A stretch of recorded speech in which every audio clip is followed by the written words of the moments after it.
Bonjour à tous. On entend tellement de choses en ce qui concerne la délivrance. Évidemment, on parle de choses qui sont vraies. Mais qu'est-ce qu'il y a derrière soi et qu'est-ce qu'il y a derrière ça? Et qu'est-ce qui amène à toutes ces choses de la délivrance? Aujourd'hui, on va voir cela à travers le discours que le Rabbi a dit le Shabbat 16 Menachem Av, le Shabbat Nachamu, le Shabbat de consolation, car comme vous le savez, après la période des 3 semaines, il y a 7 Shabbats de consolation qui s'appellent aussi en hébreu Shiva de Nechemta, donc les 7 semaines de consolation. Et on commence avec la première Haftara de consolation, puisqu'on dit 7 semaines de consolation, ce sont 7 Shabbats, 7 Haftarot de consolation.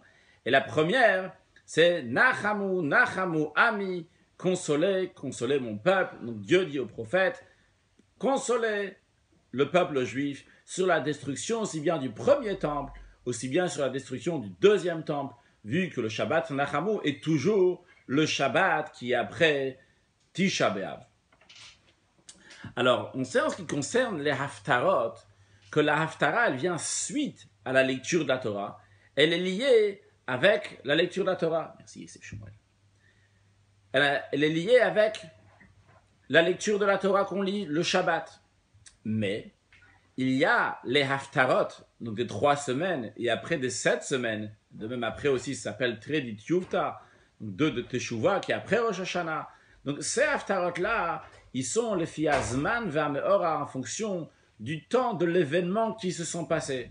En autres mots, à première vue, ces Haftarot-là n'ont pas de rapport avec la lecture de la Torah, sont plutôt par rapport au moment quand est-ce que ça arrive, ou un événement qui s'est passé.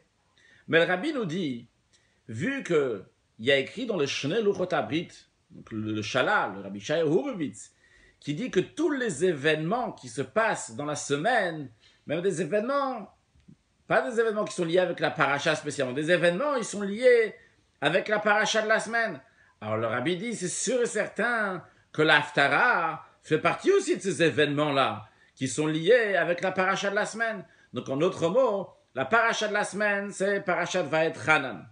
Et l'Haftara, c'est parachat Nachamu, l'Haftara, c'est Nachamu, Nachamu, consoler mon peuple. Alors il faut dire qu'il y a un lien entre Vaetchanan et Nachamu, Nachamu. Vaetchanan, c'est quoi? Vaetchanan, c'est la supplication, la prière de Moshe Rabbeinu de rentrer en Eretz Israël. Et ça doit avoir un rapport avec l'Haftara de Nachamu Nachamu, puisque ce n'est pas par hasard que cette Haftara elle est lue dans cette période-là.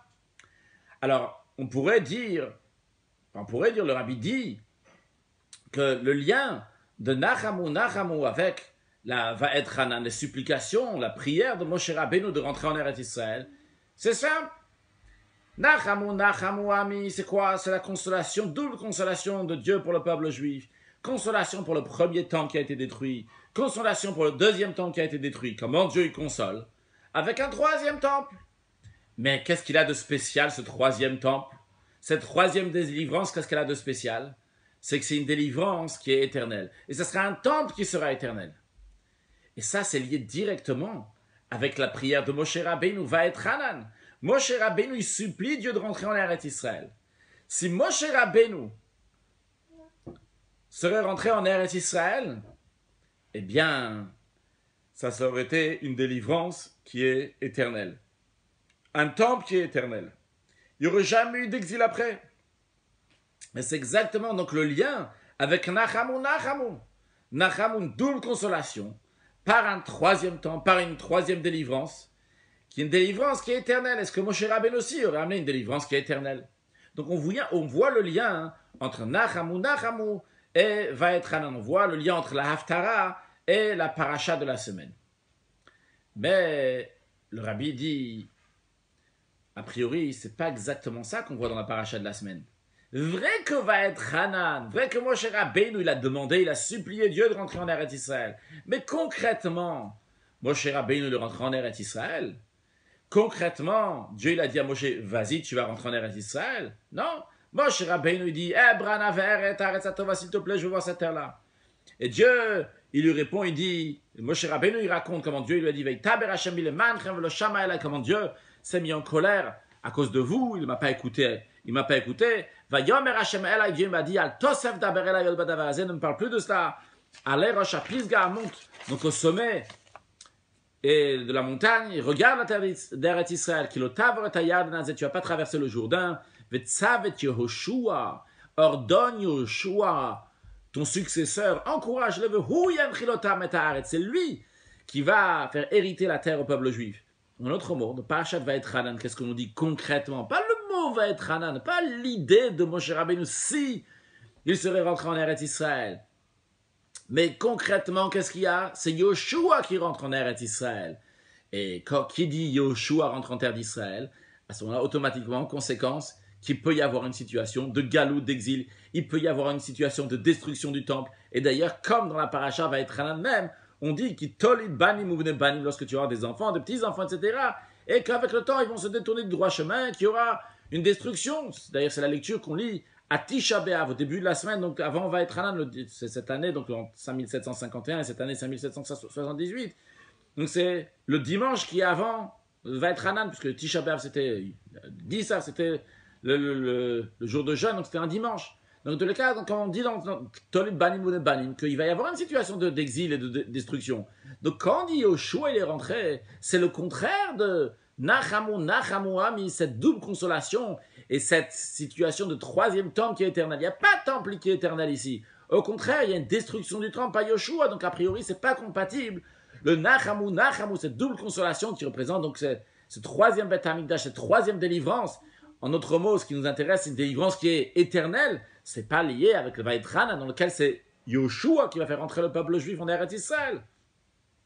Comment donc c'est compatible le Vaït Hanan avec la Haftara de Nachamu? A priori, on aurait pu répondre que justement, comme dans Parashat Vaït Hanan, il y a un manque, dans Parashat Vaït Hanan, il y a une destruction, il y a un exil potentiel qui se place ici. Alors on te dit, c'est quoi? On va t'amener le Nachamu, on va t'amener la Haftara. La Haftara, elle va donner ce qui manque à la paracha. La paracha, il y a une situation d'exil. C'est quoi? La Haftara, elle va te dire, t'inquiète pas, Nachamu, une délivrance qui est éternelle. En autre mot, d'après cela, vrai, la paracha, elle part de l'exil. Et la Haftara, elle part de la délivrance, une délivrance qui est éternelle.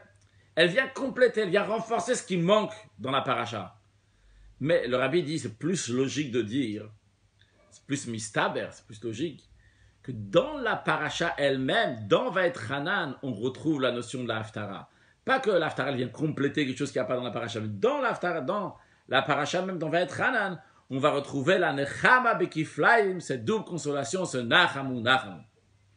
Quelle est l'explication? Nachamu, consoler, c'est une Nechama Bekiflaim, c'est une double consolation. Alors vrai, c'est lié avec la délivrance, pourquoi? Tout simplement, parce qu'il y a une consolation pour le premier temple, une consolation pour le deuxième temple, donc il y a un troisième temple, une délivrance.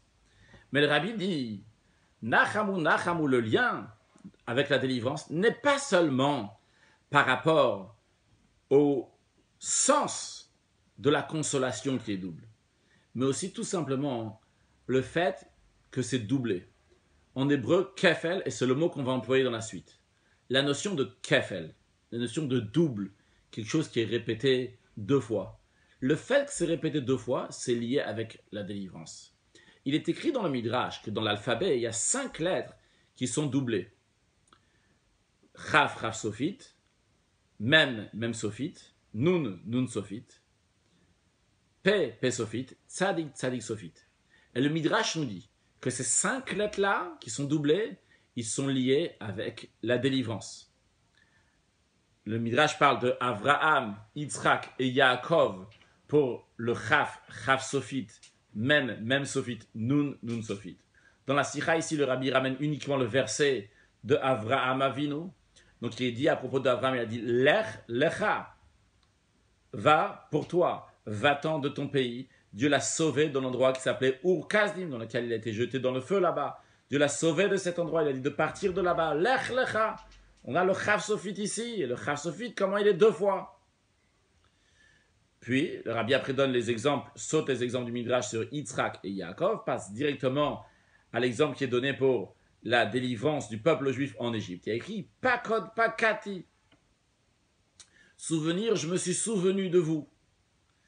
Pakod, donc, c'est quand Dieu il envoie Moshe Rabbeinu pour libérer le peuple juif. Il dit va dire au peuple juif Pakod Pakati etrem. Je me suis souvenu de vous. La délivrance arrive. Qu'est-ce qu'on voit ici? Pakod Pakati. Le P, donc, qui est deux fois. De la même manière que dans l'Ech Lecha, on a le Lech Lecha, donc à chaque fois deux fois le Chav Sophite. Et de même, en ce qui concerne le cinquième exemple du Midrash, le troisième ici dans la Sikha du Rabbi, puisque le Rabbi a sauté celle de Yitzhak et Yaakov, c'est qu'il y a écrit Ish Tzemach Shmo Mitartav Yitzmach, l'expression de Tzemach, de pousser. Yitzmach va pousser, donc c'est la délivrance qui va pousser à travers le Mashiach. L'expression est dit Tzemach Yitzmach, donc on a le Tzadik. Juste à noter, parenthèse, c'est moi qui le dis, que a priori, ce que le Rabbi veut, a priori, c'est clair, ce que le Rabbi veut dire ici, c'est que le double, c'est pas juste que les lettres sont doublées, mais c'est que l'expression, elle est doublée. Soit lech lecha, pakot pakati, et tzemach itzmach. Je continue ce que le Rabbi dit. Donc le Rabbi dit que le lien de kefel avec la délivrance, il est aussi exprimé dans le verset, dans Iyov, il y a écrit kiflaim letushia, double letushia, d'après la traduction araméenne, là-bas c'est le chuchmeta pour la sagesse. On peut dire aussi pour la force, mais en tous les cas, le Rabbi dit que Tushia, c'est bien le langage de Yeshua. C'est-à-dire que le Kiflaim, le Kefel, eh bien, il est lié avec la Yeshua, il est lié avec la délivrance. Quel est le rapport de Kiflaim, le Kefel, avec la délivrance? Vrai, le Midrash nous ramène des preuves que c'est comme ça. Il y a Kiflaim, le Tushia, mais quel rapport? Pourquoi Kefel? C'est lié avec la Géoula, avec la délivrance. Alors, le Rabbi explique de page tout, en plus de tout ce qui est expliqué dans Chassidut sur ça. Dans le sens simple des choses. Quand on dit kefel, c'est pas seulement un kefel deux fois, c'est aussi un ribouille. C'est même beaucoup, jusqu'à le tachlita ribouille, jusqu'à énormément. D'ailleurs, on retrouve dans la Gemara, dans le Talmud, que plusieurs fois, lorsque des mots sont répétés deux fois dans la Torah, Hashef te shivem, Shalach te shalach, Patoach tiftar, à chaque fois que c'est répété deux fois, la Torah nous dit, ça veut dire afilu mea peamim, même 100 fois. Pourtant, il y a écrit seulement deux fois. Mais on voit que cette notion de deux ne vient pas limiter à deux. Elle vient dire beaucoup plus 100. Et en vérité, même quand on dit 100, ce n'est pas pour limiter à 100 fois. Quand on te dit réprimander ton ami, deux fois, tu le réprimanderas. Et on te dit jusqu'à 100 fois. C'est 100 fois et après 100 fois, tu t'arrêtes. Ce n'est pas même pas pour limiter à 100. C'est uniquement parce que le chiffre 100, c'est un chiffre qui est général, qui monte sur la perfection. D'ailleurs, comme tous les jours, on doit faire 100 bénédictions. On va en faire encore une d'ailleurs.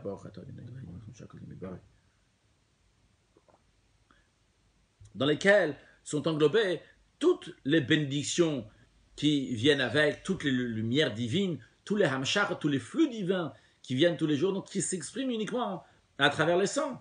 Pourquoi? Parce que le chiffre de perfection, c'est le chiffre 10. C'est un mispar shalem, c'est un chiffre qui est parfait. Donc on a le 10, et quand le 10 lui-même, donc il est parfait avec, on lui fait x 10, 100. Et en vérité, ces 100-là, eux aussi, quand est-ce qu'ils vont être parfaits? Lorsqu'on va rajouter, on va les faire x 10 aussi. Donc 1000. Et ces 1000-là, quand est-ce qu'ils vont être parfaits? Lorsqu'ils vont être avec encore 10, donc lorsqu'ils vont être 10 000. En hébreu, comment ça se dit 10 000? 10 000, c'est Revava. Revava qui vient du langage de ribouille. Littéralement Revava myriade, mais c'est un langage aussi de ribouille. C'est-à-dire qu'il y a beaucoup, qu'il y a énormément. Jusqu'à le tachritarib ou jusqu'à Achelo Yissa Fermerov, jusqu'à que ça se compte plus. Donc, d'après cela, ce qu'il faut retenir du kefel, traduire ce mot kefel en bligvoul. Quand on dit double, c'est pas deux fois. Kefel, c'est beaucoup plus que deux fois. On vient de le voir maintenant. C'est sans arrêt, il y a pas, sans aucune limite. Bon, maintenant, basé sur ça, quand on dit que kefel, kefel, c'est pas juste un double, mais le rabbi nous explique que kefel, c'est bligvoul. Donc le mot qu'on va employer dans la suite et plusieurs fois, c'est bligvoul. Bligvoul, ce qui veut dire sans barrière. Donc le kefel, c'est bligvoul. Maintenant, on comprend quel est le rapport du kefel avec la géoula, avec la délivrance.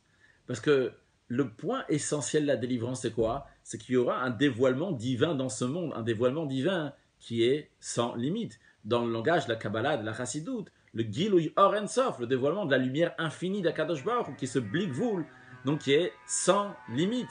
Et d'ailleurs, en conséquence de cela, puisqu'il y aura un dévoilement divin qui est blig-voul, qui n'a pas de barrière, en conséquence de cela, il y aura une délivrance qui est sans barrière, qui est sans limite, une délivrance qui sera éternelle. Il y aura un troisième temple aussi qui sera éternel, que le temple va être éternel. Toute cette notion d'éternité, c'est quelque chose qui monte sur une chose qui est sans barrière, parce que dans les choses naturelles, il y a des barrières, il y a des limites. Le fait qu'il n'y a aucune limite à ça, d'où ça vient?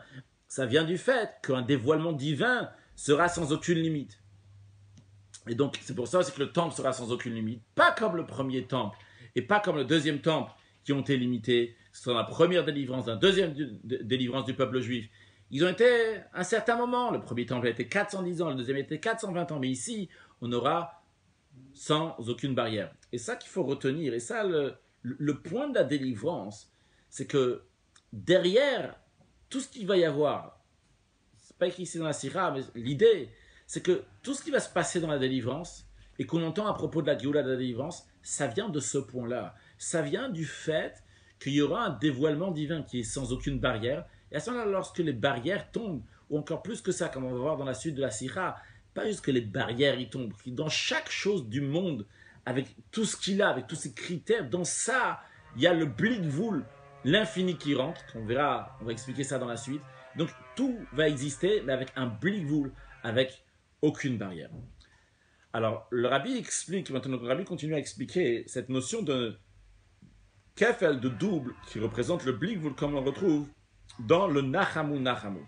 Le rabbi nous dit que dans les sortes de kefel, dans les sortes de double, c'est dans la notion d'infini, qu'il n'y a pas de limite de blig-voul, bien de, comme on a dit, or en sof, donc l'infini, mais l'expression qui est employée plusieurs fois dans la sira, c'est blig-voul, sans aucune limite.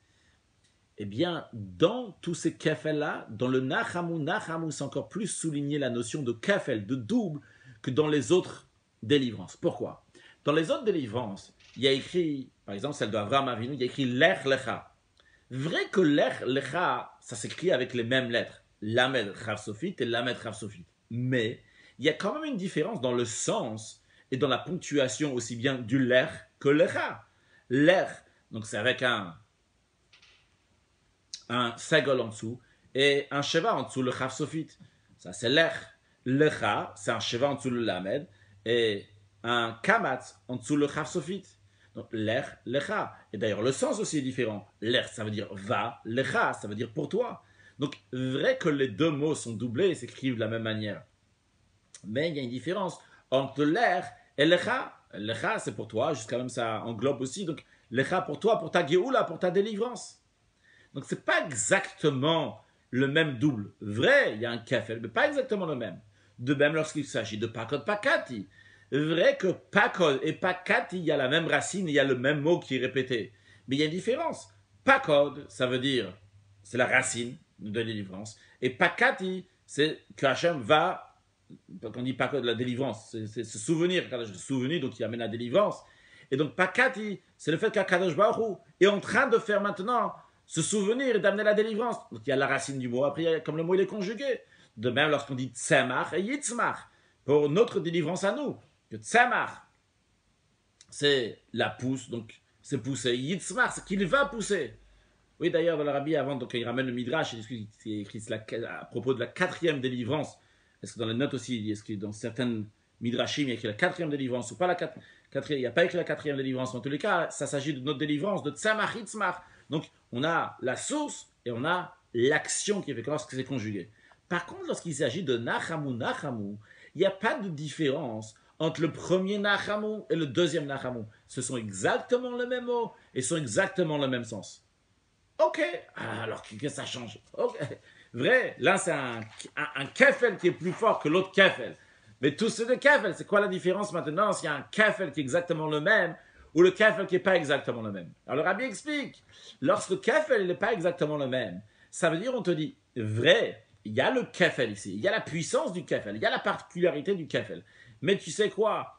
Le premier mot, il dit quelque chose, le deuxième, il dit une autre chose. Il y a besoin du deuxième pour compléter le premier. En autre mot, il y a différentes sortes de choses qui sont là. Ils ne sont pas au même pied d'égalité, le premier et le deuxième. Le deuxième, il a besoin ou bien de compléter, ou bien pour te dire, il y a une deuxième manière aussi de faire ça. En l'occurrence, quand on parle de Géoula, de délivrance. quand on te dit qu'il y a une certaine manière de délivrance, quand on te dit qu'il y a pas code, il y a pas kat, il y a tzemach, yitzmach. Donc ça peut être, on peut te dire qu'il y a différentes manières de délivrance. En ce qui concerne la première délivrance, en ce qui concerne la deuxième délivrance du peuple juif, vrai, il y a une délivrance. Mais cette délivrance-là, vrai, elle avait un kefel aussi. Elle avait une certaine dimension de bligvoul. Mais est-ce que c'est un vrai bligvoul? Concrètement, il y a eu encore un exil qui est après. Donc, vrai, il y a un kefel ici. Vrai, il y a une puissance, il y a une force, il y a quelque chose d'extraordinaire qui est là. Mais, finalement, c'est limité. C'est pas vraiment infini parce que le kefel n'est pas exactement le même. Il y a différentes sortes de Géoula. Il y a un pakod, il y a un pakati. Mais c'est pas deux pakati ou deux pakod. C'est deux différentes dimensions. Ça, donc, c'est quand il y a un double, mais le double, il n'est pas exactement de la même manière. Par contre, lorsqu'il s'agit de nachamu, nachamu, donc la double consolation, c'est une double consolation dans laquelle qui est exactement la même. Le même mot, le premier, de même le deuxième. Donc, qu'est-ce qui est souligné ici? À 100% kefel. Il n'y a que du kefel qui est souligné ici. Il n'y a pas ici maintenant de dire pas code parce qu'il y a une manière de délivrance, pas kati parce qu'il y a une autre manière de délivrance et je te préviens, sache qu'il y a d'autres manières qui peuvent arriver. Il y a quelque chose à compléter. Non, nachamu, nachamu, c'est 100% kefel. Dans les autres, vrai, il y a kefel, mais il y a besoin de compléter par-ci, par-ça. Le kefel n'est pas là à 100%. Uniquement dans nachamu, le kefel est là à 100%. Qu'est-ce qu'il représente? Que le bligvoul, le no limite, qu'il n'y a aucune barrière, ça, c'est uniquement dans le nachamu, nachamu, dans la délivrance qui va venir. Et d'ailleurs, ça rejoint aussi l'esprit de ce qui est écrit dans le Midrash, à propos de Nachamu, Nachamu, que une double consolation, il y a écrit Nachamu, Nachamu, ami. Le mot ami qui veut dire mon peuple. Mais il y a écrit dans le Midrash que les Avot, les patriarches, Avraham, Yitzhak et Yaakov, et les Nevim, les prophètes, ils vont, Akadosh Baruch Hu les a envoyés pour consoler le peuple juif. Ils vont chez Dieu et disent Ribbon Hashem, maître du monde, le peuple juif ne reçoit pas de nous les consolations, comme il y a écrit Ania Sohara l'Onuchama. La pauvre, Sohara, on va traduire par tourmentée, l'Onuchama n'a pas été consolée. Alors Dieu il dit, vous savez quoi, Ani ve'atem. Moi et vous, on va aller consoler le peuple juif. C'est pour ça qu'il écrit Nachamu, Nachamu, Imi. Le mot ami peut se dire mon peuple, peut se dire aussi Imi, avec moi. Ça veut dire, le Midrash dit, en effet, il faut que moi-même je vais y aller. Alors ici, ce Nachamu, Nachamu, Imi, en disant imi, ça veut dire quoi? C'est que Kadosh Baruch Hu lui-même doit y aller. Cette notion-là, on a cette notion que le kefel, il est bligvoul, il est sans aucune limite, puisque la nechama, la consolation, vient par Dieu lui-même. Et Dieu lui-même, c'est le bligvoul amiti, c'est le vrai infini. Juste un instant, s'il vous plaît.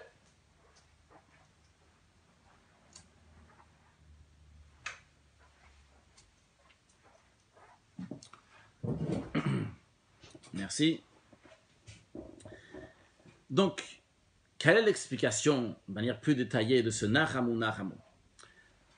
Le Rabbi va nous expliquer quelque chose d'extraordinaire. À première vue, quand on dit Nachamu Nachamu, il y a Bligvoul, il n'y a pas de limite, l'impression que ça peut donner, c'est qu'il y a tout qui se casse, il y a tout qui explose, il n'y a plus rien qui existe. Le Rabbi va nous dire le Bligvoul qui est là, c'est un Bligvoul qui donne une force de Bligvoul dans chaque chose. Chaque chose reste comme elle est, mais elle prend une dimension de Bligvoul. Pour comprendre cela, le Rabbi nous explique d'abord, demande une question d'abord. C'est ce qui est écrit Nachamu Nachamu. Double consolation. Pourquoi double consolation? Une consolation pour le premier temple, une consolation pour le deuxième temple. Mais a priori, pourquoi il y a besoin ici de souligner une double consolation? Qu'est-ce que ça change? C'est pas que Dieu vient ici te consoler avec des paroles pour le premier temple, consoler pour le deuxième temple. Dieu vient ici consoler pour le même temple qui était au même endroit. Et qu'est-ce qu'il fait? Il amène un troisième temple, un autre temple. Alors pourquoi il y a besoin de Nachamu, Nachamu, une consolation pour deux temples? Car ça nous change. Maintenant, tu as un troisième temple, il y a un temple. Pourquoi on a besoin de souligner le premier temple et le deuxième temple? L'explication est la suivante. Ici, dans cette sikha, le Rabbi dit assez court. Dans d'autres sikhas, le Rabbi l'explique beaucoup plus longuement. Qu'en vérité, quand on dit Nachamu, Nachamu, une consolation pour le premier temple et le deuxième temple, c'est pas juste parce qu'on va donner un troisième temple. Il ne s'agit pas juste d'une maison, qu'elle s'est cassée, on va refaire la maison, plus grand, plus petit. Pas du tout. Il y a beaucoup de dimensions derrière ça. Une dimension divine, une qualité spirituelle. qui existe aussi bien dans le premier temple et qui existe de manière différente et sous une autre forme dans le deuxième temple. Quand on dit sur une autre forme, c'est-à-dire avec une autre qualité. En d'autres mots, le premier temple, il a sa qualité et le deuxième temple, il a sa qualité. Et le premier temple, il a une qualité qui n'existe pas dans le deuxième temple. Et dans le deuxième temple, il y a une qualité qui n'est pas dans le premier temple. C'est-à-dire, le premier temple, il avait un dévoilement divin qui était extrêmement haut. D'ailleurs, comme ça s'exprime, dans les 5 choses qui manquaient dans le deuxième temple. Entre autres, il y avait le Aaron, l'arche dans laquelle il y avait les tables de la loi, qui était dans le premier temple, mais qui n'était pas dans le deuxième temple. Dans le premier temple, il y avait cette dimension de Kedusha, de sainteté, plutôt de Eloku, de divinité, qui est d'un niveau qui est extrêmement haut, qu'on appelle le Elyon, le haut. C'est un mot qu'on va employer dans la suite, donc il faut rajouter Kafel et Blikvul, maintenant il faut rajouter le Elyon. Le Elyon, la partie donc qui est supérieure, la partie qui est haute, donc une dimension divine qui est extrêmement haute, qui vient du haut. C'est pas quelque chose qui est dans ma possibilité. Vraiment, ça vient d'en haut. C'est de la Eloku, c'est de la divinité qui vient d'en haut, que Dieu amène dans ce premier temple, qu'il y avait dans ce premier temple. Dimension très très haute. Le deuxième temple, il avait sa qualité. Il était fixé, entre guillemets, dans le monde. S'il était fixé dans le monde, ça s'exprimait dans la particularité du monde. C'est quoi le monde? Le monde, c'est le temps et l'espace. Et le deuxième temple, en effet, il a duré plus longtemps, 420 ans, contrairement au premier qui était 410 ans, pardon. Et le deuxième temple était plus grand que le premier temple. Donc, c'est-à-dire que dans le monde, ici, le temple a été plus ressenti. Et la qualité de ça, c'est le tarton. Donc, le mot à retenir, c'est tarton. Le Elyon, ce qui vient du haut, le tarton qui vient du bas. Donc, le premier temple a sa qualité du haut. Et le deuxième temple, il a la qualité de tarton, qui est du bas. Et évidemment, il y a une qualité dans l'un qui n'a pas dans l'autre. Il y a une qualité quand ça vient de Dieu, mais il y a une qualité lorsque ça vient de l'être humain. Lorsque l'être humain travaille, lorsque l'être humain fait quelque chose. Pour expliquer un peu plus, basé sur ce qu'il y a écrit dans d'autres sikhot du Rabbi, lorsque ça vient du haut, c'est une dimension qui est très très haute. Mais ce n'est pas toi qui as travaillé. Quand ça vient du bas, c'est toi qui as travaillé, mais il n'y a pas cette dimension du haut. Un exemple, c'est un grand professeur, un grand rave, il donne plein de sujets intellectuels que l'élève n'aurait pas pu arriver avec sa propre compréhension. Mais grâce à son maître, il peut tout mettre dans sa tête et par cela tout connaître. Alors, c'est bien, c'est extraordinaire, mais tout ce qu'il a, il est comme une citerne qui prend plein d'eau d'ailleurs, mais ce n'est pas la sienne. Par contre, lorsqu'il s'agit de quelqu'un qui travaille par ses propres moyens, alors vrai qu'il n'a peut-être pas, sûrement pas la dimension de ce que le maître y donne, mais c'est son travail à lui. Il est plutôt comme une source d'eau qui fait sortir de l'eau de lui-même. Donc la qualité du haut, la qualité du bas. Et ça s'exprime dans le premier temple et dans le deuxième temple. Dans le premier temple, les gens qui étaient à cette époque-là du roi Salomon, c'était des tzadikim. C'était considéré en tous les cas des tzadikim, des justes. La particularité d'un juste, c'est quoi? C'est que il étudie, il prie, et par cela, il amène la lumière divine ici-bas, du haut vers le bas. Il amène Dieu constamment. Le Elyon vient ici dans ce monde.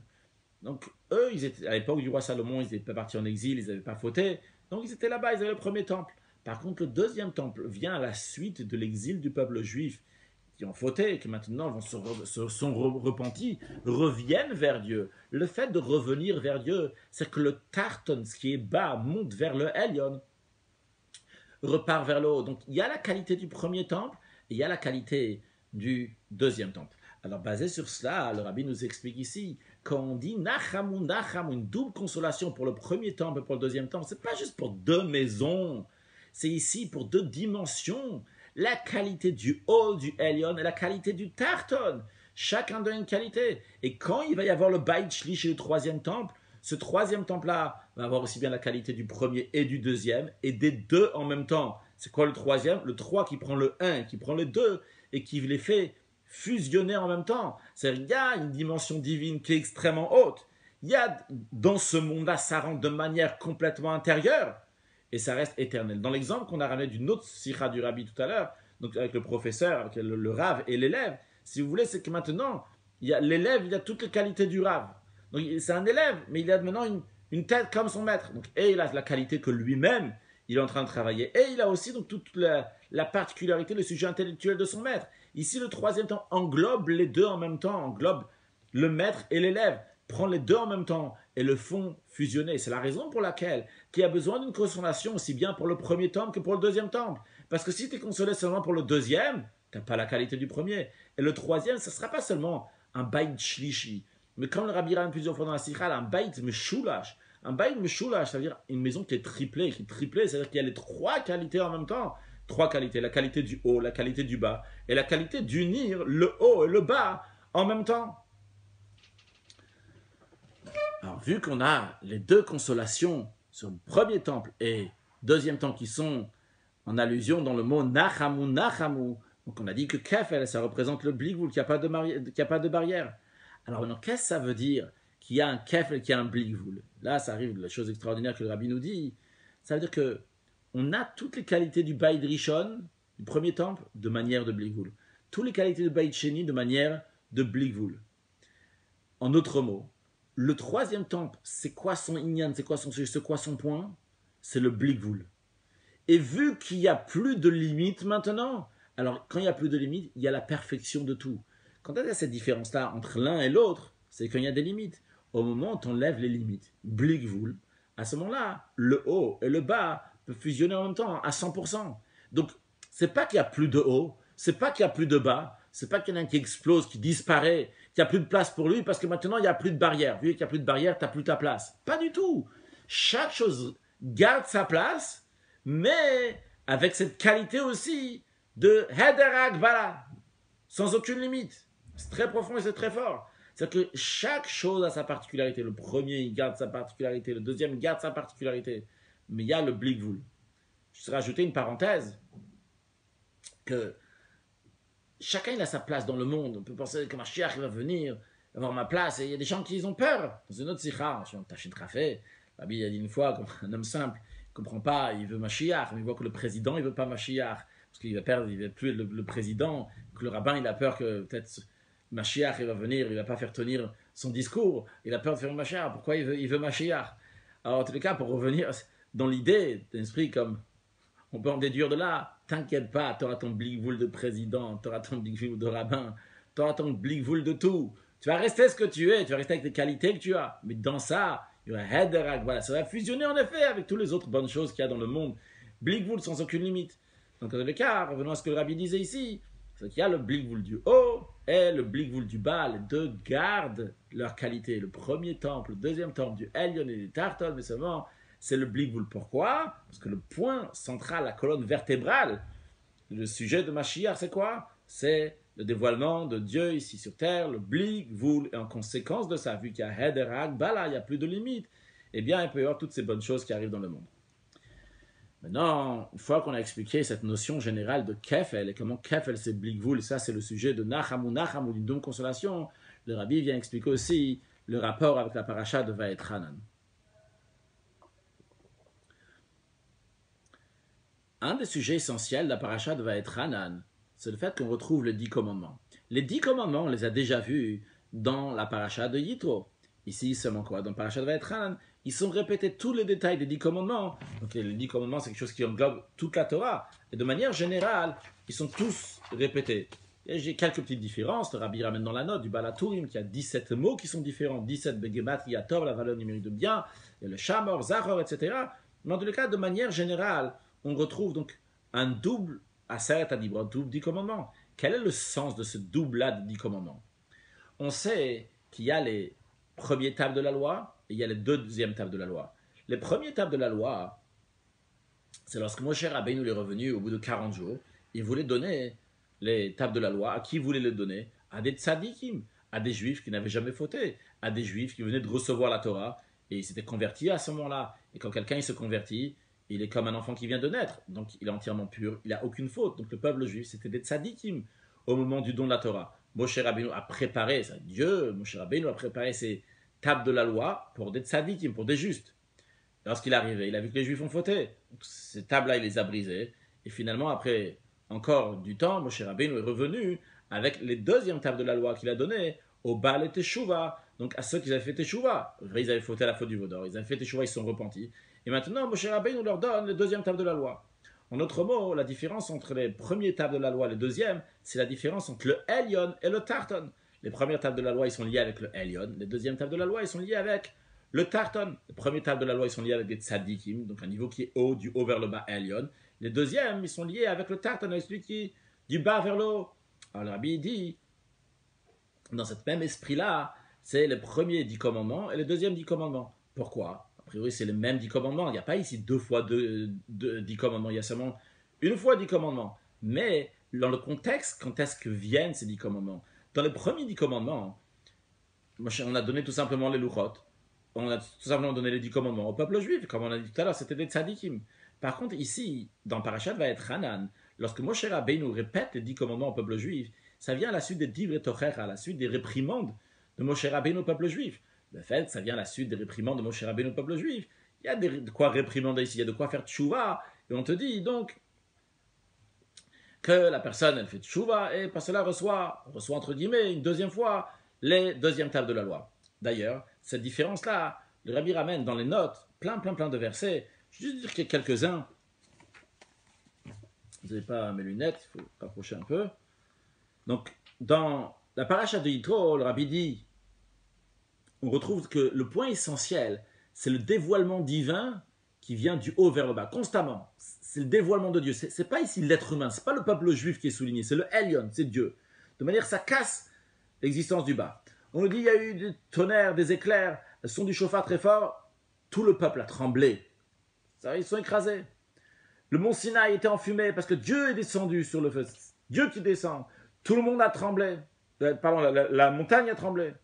Après, à la conclusion, il y a écrit, tout le monde voyait le tonnerre. C'est pas une erreur, hein. Il voyait le tonnerre. Il voyait le tonnerre, etc. Et tout le monde, en tous les cas, les colottes, les sons des chauffards, etc. Et le peuple a vu, ils ont tremblé, ils se sont mis loin. Encore une fois, le peuple s'écrase ici. Encore plus que ça dans la suite. Ils disent à Moshe Rabbeinu, Moshe Rabbeinu, parle-nous toi, qu'on écoute. Que Dieu ne nous parle pas, on risque de mourir. Qu'est-ce que Moshe leur répond? Dieu, il a fait ça, c'est exprès, c'est pour vous mettre à l'épreuve, pour que vous allez le craindre toujours. Dieu, il veut comme ça qu'il y a un grand dévoilement divin qui va vous faire une crainte, une annulation, vous écraser. Ça, c'est dans Parashat Yitro. Voyons, Parashat va être Hanan. Ce qui est souligné essentiellement, hein, c'est le but de ce dévoilement divin. Comment on va le recevoir? Ata oret la date. Moshe Rabbeinu parle à toi le peuple juif. Qu'est-ce que tu as vu, comment Hachem s'est dévoilé? Mine shamay mishmiacha et kolo. Comment du ciel Dieu t'a fait entendre? Toi, ishmiacha, t'as fait entendre à toi. Vala aretz eracha. Sur la tête, t'as montré à toi, eracha. Et tishol de son grand feu, ou dvarav shamata, ces paroles, tu as entendu. Panim diber Hashem, comment Dieu il a parlé face à face avec vous. À la conclusion aussi, diber Hashem kol ke'alchem. Dieu vous a parlé à tout le peuple. Et quand, même dans la suite, il répète ce que les Juifs ils ont dit, ils sont pleins, ils ont dit quand vous avez entendu, tout ça, etc. Vous êtes venus vers moi, vous m'avez dit, Hachem nous a montré sa grandeur, etc. Pourquoi on va mourir? On ne peut pas entendre Dieu, etc.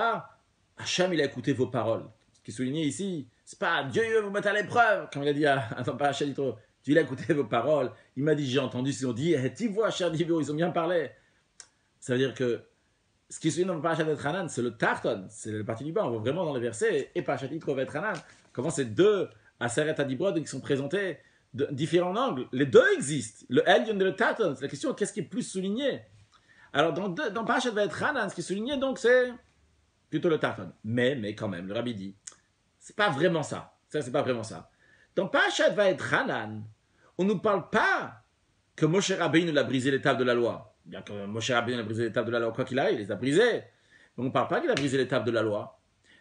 Bien qu'en plus, dans l'ordre des choses, quand Moshe Rabbeinu présente, il est en train de parler au peuple juif, ce serait logique que tout de suite après, à la suite de ce qu'il est en train de leur dire, l'histoire, comment elle s'est passée, parce que tout le livre de Dvarim, et Parashat Hanan, entre autres, c'est aussi donc Moshe Rabbeinu qui est en train de parler au peuple juif, il est en train de répéter des choses qui sont passées. Alors il aurait dû dire, comme les choses se sont passées vraiment, après les 10 commandements, 40 jours après, je suis revenu, et j'ai dû briser l'état de la loi, etc. Pourtant non, Moshe Rabbeinu parle d'autre chose. Et après seulement dans le parachat de Ekev, il va parler donc de Shvirat HaLuchot, comme les Luchot ils ont été cassés. Alors Rabbi dit le fait que la brisure des Luchot, donc le Tarton, la notion de Tshuva, elle n'est pas dans Parashat Vaetchanan. Alors il faut dire que pourquoi il y a un Kefel dans Parashat Vaetchanan? Ce Kefel-là, ça montre le Blikvul de la Torah. Ce qui est souligné ici essentiel, c'est Kefel pour Kefel. Kefel pour Blikvul. pour quelque chose qui est infini. Infini quoi? Infini d'Aseret Adibrot. C'est quoi l'infini d'Aseret Adibrot dit comme moment? C'est l'infini de la Torah. C'est quoi l'infini de la Torah? L'infini de la Torah, c'est Torah Chadash Amitite. C'est la nouvelle Torah qui va sortir d'Akadosh Baruch Hu. Le prophète dit Torah Meitite. Le Torah va sortir de moi lorsque ma chair va venir. Et le Midrash dit Torah Chadash Amitite. Qu'une nouvelle dimension de Torah, une nouvelle dimension profonde de Torah va sortir de moi. Et ça, c'est le rapport avec Nachamu, Nachamu. Nachamu, Nachamu, c'est une Nechama Bekiflaim, c'est une double consolation. Double consolation, pourquoi? Parce qu'il y a eu une destruction, une deuxième, il y a le Elyon et il y a le Tarton. Mais le Nachamu, Nachamu, c'est pas pour souligner le Elyon et le Tarton, c'est pour dire qu'il y a une fusion entre le Elyon et le Tarton. Il y a une dimension de Blikvoul, que vu qu'il n'y a plus de limite, et bien à ce moment-là, on met les deux en même temps. Et c'est justement ça qu'il y a ici. Il y a la même chose qu'il y a dans le Nachamu, Nachamu, il y a le Blikvoul. De la même manière aussi dans Parashat Vaetchanan, ce qui est souligné, c'est pas juste le double de choses, mais c'est le Blikvoul de la Torah. Et de manière plus détaillée, le Rabbi dit, lorsque Mashiach va venir, il y aura les deux qualités, aussi bien la qualité des premières tables de la loi, aussi bien la deuxième table de la loi, et des deux en même temps. Et ça, on retrouve dans l'expression Torah Chadasha Meiti Tetse. Une nouvelle Torah va sortir de moi. On a deux parties ici. On a la partie Meiti, on a la partie de Tetse. La partie Meiti de moi, c'est la dimension, c'est Akadosh Baruch, c'est Dieu, c'est le Elyon. Mais on te dit quoi? Tetse va sortir. C'est vrai qu'elle va sortir. Quand on dit elle va sortir, ça va rentrer dans notre tête, dans la compréhension de l'être humain. Que l'être humain, le Tarton, il va pouvoir comprendre ça. Donc il y a ici, d'un côté il y a le Meiti, et d'un côté il y a le Tetse. Donc il y a ces deux dimensions qui viennent ensemble. Ça manque quoi? Lorsque Mashiach va venir, il n'y aura pas de différence de niveau. Parce que comme on enlève Heder Agbala, il n'y a plus de barrière. Puis qu'il n'y a pas de barrière, il y a la perfection dans tous les manières, la perfection du Elyon et la perfection du Tarton, et que les deux ensemble ils vont fusionner. Et dans cet même esprit, le Rabbi dit, ça va être le Yichud Nifla. Quand on dit le Yichud Nifla, on sait, l'Admor Azakan explique dans le Tanya de manière extraordinaire à chacun d'étudier le chapitre 5 du Tanya dans l'écoute à Marim, comme il explique l'importance de l'étude de la Torah, comment par l'étude de la Torah on fait un Yichud Nifla. On s'unit avec Dieu de manière extraordinaire, que notre cerveau il saisit le sujet est tout à fait pris, entouré par notre cerveau, et c'est un sujet qui est divin. Donc on s'attache à Kadosh Baruch Hu, il donne plein de détails là-bas. Comment, en étudiant, on s'attache à Dieu. Alors en général, quand il y a ce yichud-là, il y a cette union, il y a un Elyon, il y a un Tarton. D'ailleurs, quand on étudie la Torah aujourd'hui, il y a cette notion-là que le roi David dit dans les psaumes, Tan le shonim ratecha, que moi, ma langue répète les sujets de Dieu. Ça veut dire que c'est un sujet qui est entièrement divin. Et moi, je ne fais que le répéter, Tan le shonim ratecha. D'un autre côté, il y a aussi que lorsque la koreveshone, Akadosh Baruch Hu koreveshone, lorsque quelqu'un il étudie, et Koré, il étudie le Chumash, quand Veshone, il étudie la Mishnah, Akadosh Baruch Hu lui-même, à la suite de ce que lui, il a étudié du Chumash et la Mishnah, à la suite de ça, Akadosh Baruch Hu, il est Koré Veshone, Akadosh Baruch Hu, il y aussi. Donc il y a la notion de Elyon, il y a la notion de Tarton, il y a les deux. Mais lorsque Mashiach va venir, il y aura cette union-là totale entre le Elyon et le Tarton, qu'il n'y aura aucune différence entre le haut et le bas. Donc pourquoi? Parce qu'il y aura le Blikvoul, et quand on enlève ces barrières, à ce moment-là, donc, il y a une union totale dans tous les sens. Donc le Yichud Nifla, cette union extraordinaire, va être à un niveau de dimension qui est encore plus haute.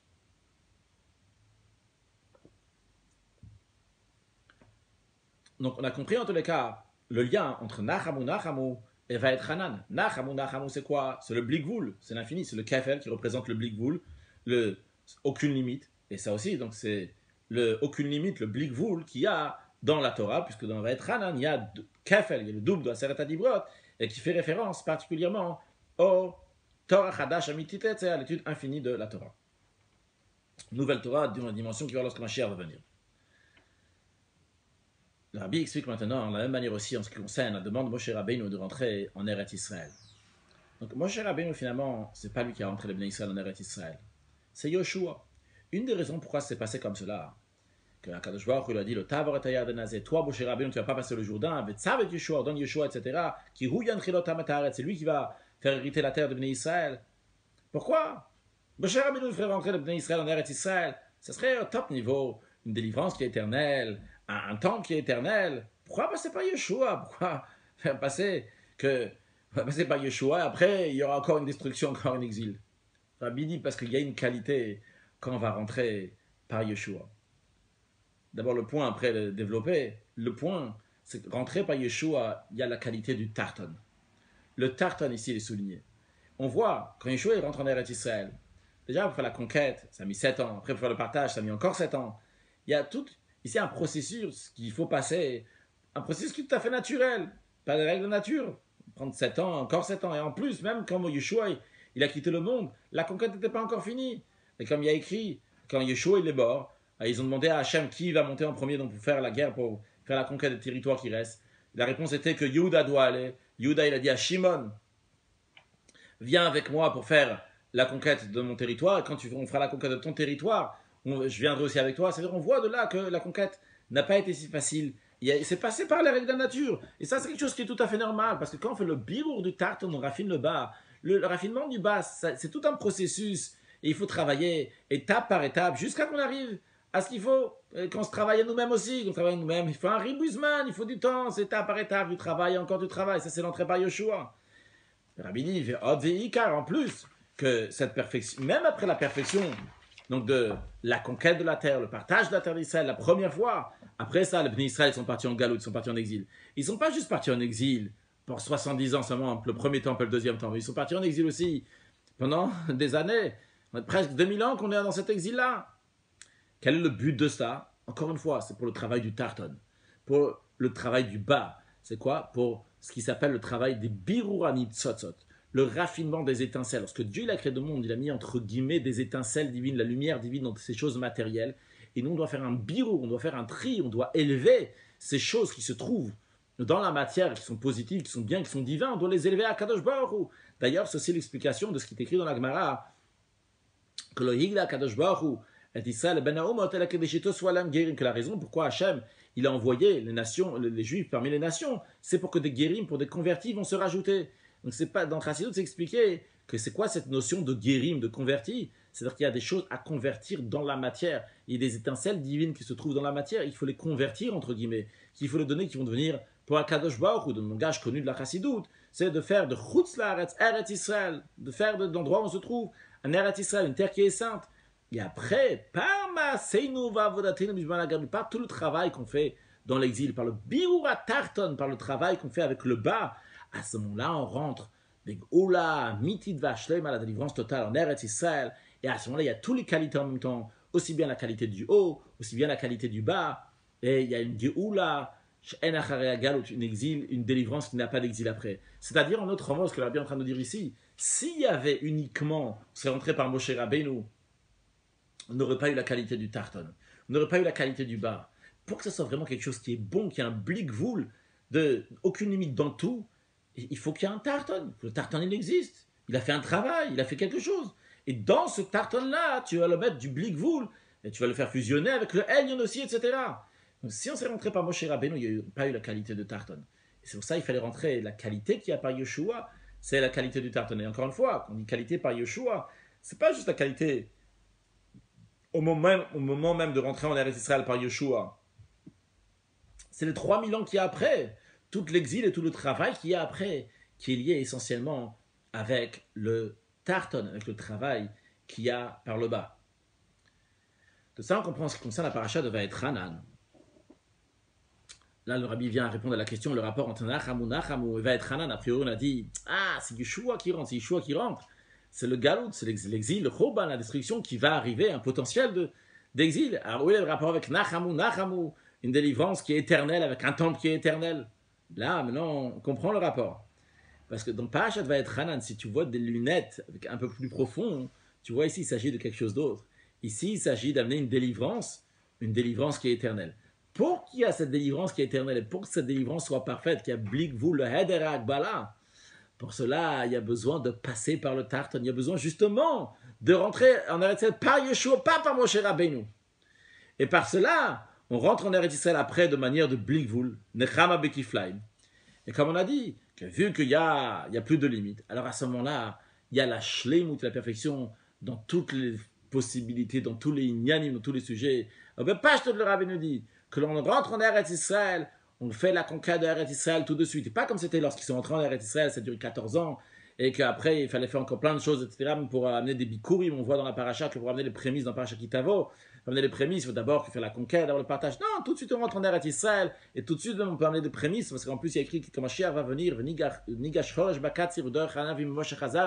En des mots simples, ça veut dire que les choses vont pousser très très vite. Donc on pourra directement amener des prémices aussi. Donc on rentre en Eretz Israël tout de suite. Le fait de rentrer tout de suite, le rabbi appelle ça le shlemut bizman, la perfection dans le temps. On veut que ça soit now, que ça soit tout de suite. Ça, c'est une perfection. Deuxième perfection, en ce qui concerne comment on va rentrer dans Eretz, dans quel Eretz Israël on va rentrer, dans Eretz Israël en entier, pas seulement dans les 7 terres, mais aussi les 3 autres terres qui sont de l'autre côté du Jourdain. Donc on va voir en tous les 10 terres. Et de manière, et troisième perfection, de manière que Kol Yoshvei Alea. Kol Yoshvei Alea, c'est-à-dire que tous les bénis Israël vont vivre en Eretz Israël. Et encore, ça a déjà existé dans l'époque, à l'époque, Kol Yoshvei Alea, qui avait tous les juifs en Eretz Israël. Mais le rabbi nous dit que dans notre génération, Kol Yoshvei Alea, ça sera encore avec une plus grande perfection. Pourquoi? Parce qu'il n'y aura pas seulement tous les juifs de notre génération, mais tous les juifs de toutes même les générations précédentes qui vont aussi se trouver en Eretz Israël. Ça sera vraiment une perfection de Kol Yoshvei Alea, même tous les juifs dans toutes les générations précédentes, qui vont être en Eretz Israël en entier, de manière fixe et de manière éternelle. Donc jusque là, le rabbi a fini d'expliquer la première partie de la Sira, dans laquelle il a fait le lien entre le Nachamu l'Haftara avec la paracha de Vaetranan. Le point, c'est quoi? C'est que le Nachamu, c'est un Kefel. Kefel, c'est Blikvul. Donc Blikvul, c'est l'infini qui représente donc l'infini du troisième temple, l'infini du temple de la Géoula. Et justement, la paracha de Vaetranan, dans laquelle il y a deux fois les Luchot, donc la deuxième fois, pardon, pas les Luchot, la deuxième fois les 10 commandements qui représentent le Kefel, ça représente le Blikvul de la Torah qui est lié donc avec le Blikvul qui aura dans le Beth Amidash, dans le troisième temple qui sera éternel. Et c'est lié justement avec l'entrée de Yoshua. Parce que quand il y a l'entrée de Yoshua, il y a la qualité du Tarton. Quand il y a la qualité du Tarton, à ce moment-là, on peut faire le fusionner avec le Elyon. On a aussi bien la qualité du Elyon, aussi bien la qualité du Tarton. Le Rabbi dit, dans tout ce qu'on a dit avant, que ce point-là, que Shabbat Nachamu, il y a le Blikvul, il y a l'infini, donc c'est lié avec la Géoula, Mitzvah Vashlem, avec la délivrance. En plus, ce Shabbat, le Rabbi nous dit, c'est le Shabbat qui vient le lendemain de Tou B'Av, le lendemain du 15e jour du mois de Menachem Av, qui est un jour particulier dans le calendrier juif, comme c'est expliqué dans la Mishnah, dans la Gemara. Et on sait que Mishetar Be'erev Shabbat Yochal Be'Shabbat, celui qui s'est fatigué la veille de Shabbat, il va manger Shabbat. C'est une expression qui dit tout simplement pour celui qui a préparé à manger la veille de Shabbat, il mangera Shabbat. Mais sur le plan spirituel aussi, ce qui se passe dans les jours de la semaine précédente, c'est ça après qui amène au dévoilement. Le Shabbat, donc de Shabbat, s'élève, arrive, conclut, on mange entre guillemets, donc des dévoilements divins qui est dans la semaine. Donc, en ce qui nous concerne, déjà le Rabbi nous dit, voyons le lien du 15 Av avec, et particulièrement le 15 Av lorsqu'il tombe un vendredi, voyons son lien avec la Géoula à Mitzvah Shlema. Tout d'abord, voyons, le Rabbi va faire 3 étapes. D'abord le 15, après le 15 Av, et après vendredi. Voyons la première étape. D'abord le 15. Le 15e jour du mois, c'est le jour dans lequel Kaima Siara Bashlemuta, dans lequel la lune est dans sa perfection. Le peuple juif est comparé à la lune, à un calendrier qui est lunaire. Et comme on dit, Atidim Litra Deshremota vont se renouveler comme la lune. Donc le peuple juif est lié avec la lune. Et c'est le peuple juif donc dans sa perfection, comme il va être dans Begoula, Mitzvah Shlem, lorsque Mashiach va venir. Comment il va venir avec David Malka Mashiach, David roi Mashiach, que David est lié avec la lune, avec Sfirat HaMalchut, comme on sait que la lune, elle reçoit sa lumière du soleil, de la même manière aussi, la sphère qui s'appelle Malchut, qui est la dernière des sphères, dans les 10 sphères, reçoit sa lumière, entre guillemets, c'est sa force divine des précédentes, et David, c'est Malka, c'est le roi Mashiach. Donc, lorsque la lune est la perfection, c'est une allusion au peuple juif qui est parfait. Ça, c'est un. Donc, ce qui représente le 15 en général de n'importe quel mois. Maintenant, quand il s'agit du 15 Menachem Av, le Rabbi va nous dire 3 détails dans la notion de Menachem Av. C'est le mois qui s'appelle Menachem Av. Menachem, on dit même avant le dire de le mot Av, on dit Menachem. Donc la perfection du mois, donc le mois en lui-même, c'est le mois qui porte le nom de Mashiach, Menachem, et c'est la perfection du mois de Menachem, du nom de Mashiach. Et en plus, c'est la naissance de Mashiach dans ce mois-là. Et puisqu'il est né le jour de Tisha B'Av, le jour de la destruction du temple, qu'on va voir dans la suite, et on sait que le jour d'anniversaire, Mazal Gover, le Mazal de la personne, se renforce. Et ça, c'est passé à Tisha B'Av, le 9 Av.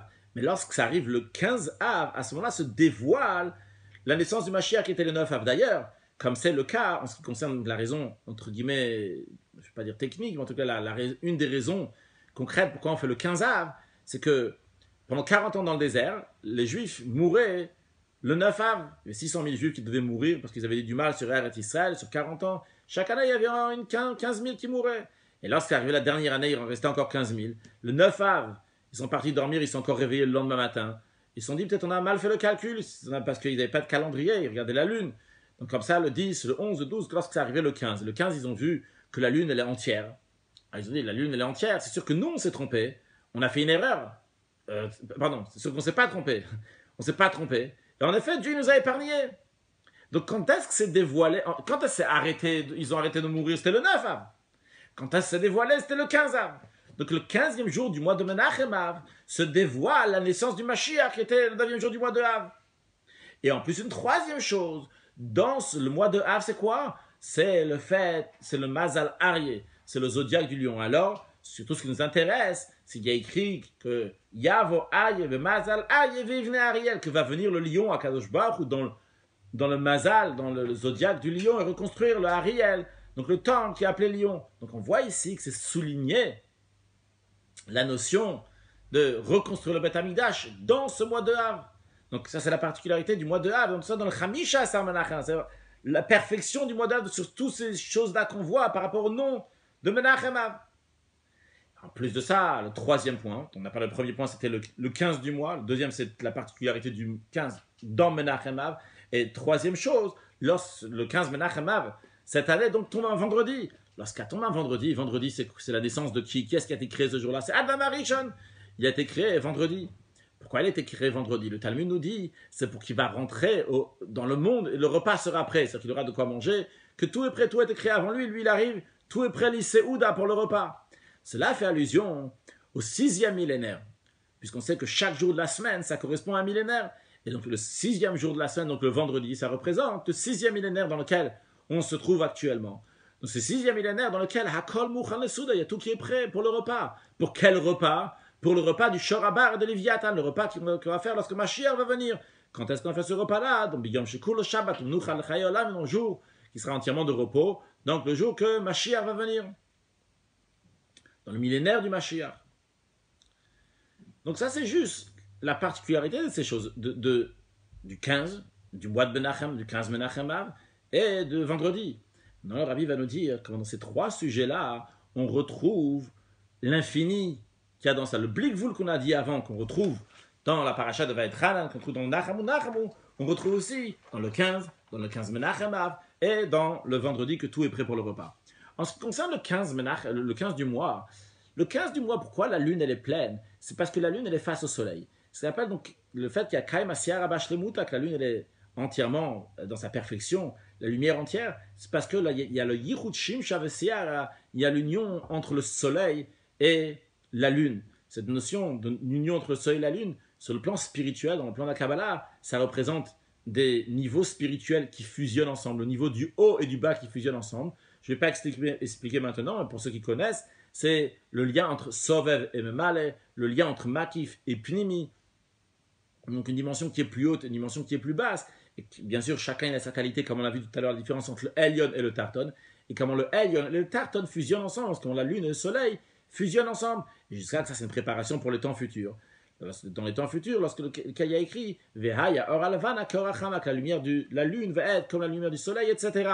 Donc, en tous les cas, on voit ici donc cette notion d'infini. Que bien des choses, ça c'est Makif, ça c'est Pnimi, ça c'est haut, ça c'est bas. Pourtant, les deux choses fusionnent ensemble. Ça, le soleil et la lune fusionnent ensemble. Ça fait référence à cette union de Blikvul entre une dimension qui est plus haute et plus bas, comme le Elyon et le Tarton, comme le Nachamu, et comme donc le Vaïtranan, etc. Donc le Blikvul. Puis, en ce qui concerne donc le 15 Menachem Av, la naissance du Mashiach se passe juste l'instant qui est juste après la destruction du temple. Comme il y a écrit dans Midrash Razal, donc Rabbi ramène le Yerushalmi et Karaba, dans lequel c'est écrit que lorsque la vache, ça je ne rentre pas dans les détails de l'histoire, comme le Rabbi ne rentre pas aussi dans les détails de l'histoire, mais si vous la connaissez, lorsque il y avait une vache d'un juif donc, qui a meuglé une fois, donc on sait que le premier temple a été détruit, et lorsqu'il a meuglé une deuxième fois, alors à ce moment-là est né le libérateur du peuple juif.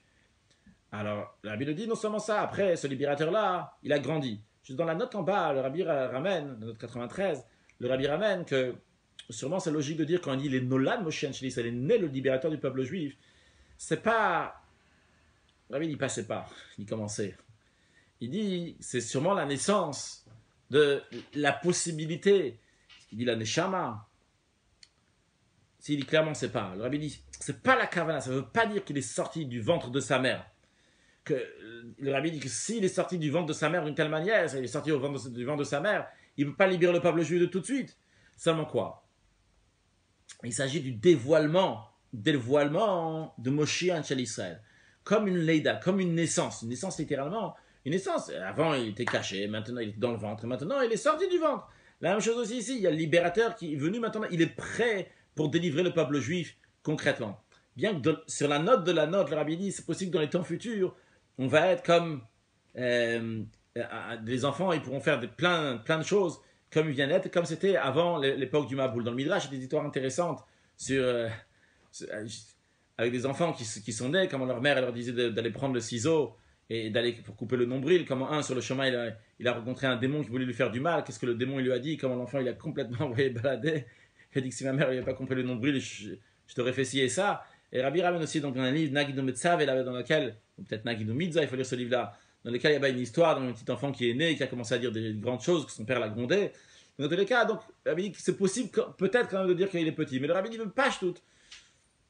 Pas Mistaber Yoter, c'est plus logique de dire que Nolan Moshiach chez Israël, il est né libérateur, ça veut dire donc qu'il y a quelqu'un maintenant qui est apte de libérer le peuple juif.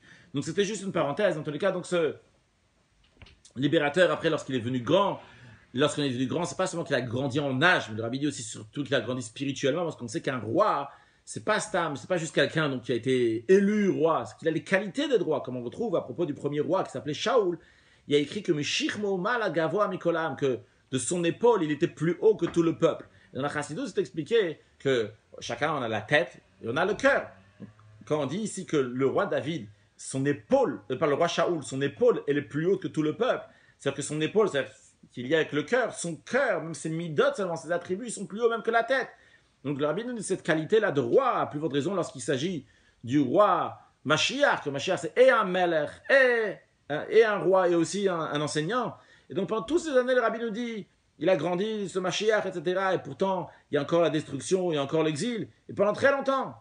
Quel est le but? Le but, il est, comme on l'a vu dans le même esprit de ce qu'on a vu tout à l'heure à propos de Yoshua, et la suite de Yoshua, l'exil qu'il y a eu après, c'est pour le travail du Tarton, c'est pour le travail du bas. Et pour qu'il puisse avoir une shlemut, une perfection lors de la délivrance, qu'il y a du haut et il y a du bas, mais il faut qu'il y ait du bas qui a été travaillé. Pour cela, il y a eu tout cet exil-là, avec les deux ensemble vont pouvoir fusionner. Donc ça, c'est le Blikvoul qui est souligné dans ce Mashiach qui est né et qui a passé pendant toute cette époque d'exil.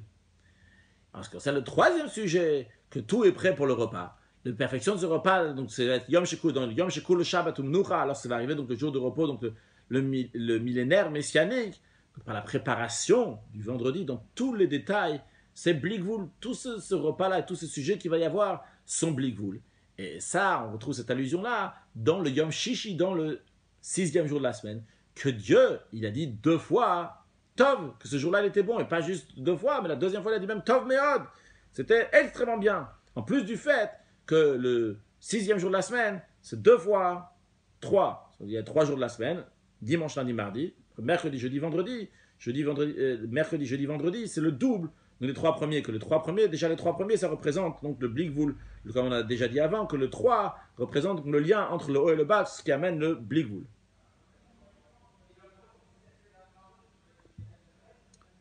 Le Rabbi rajoute que cette notion de Blikvoul est soulignée aussi dans le travail de l'homme, ce que nous on doit faire en ce qui concerne le 15 av. Il y a écrit Mikan ve'eilach de Mosif Yosif. À partir du 15 Menachem Av, celui qui rajoute, on va lui rajouter.